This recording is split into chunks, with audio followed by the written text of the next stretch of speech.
How to use Clearblue Early Detection Pregnancy Test.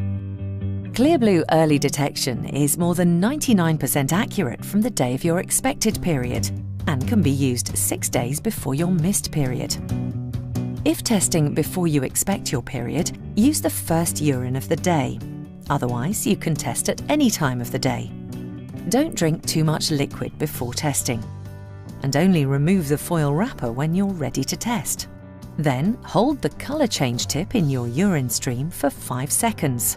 Or completely immerse the tip in a sample of your urine for 20 seconds.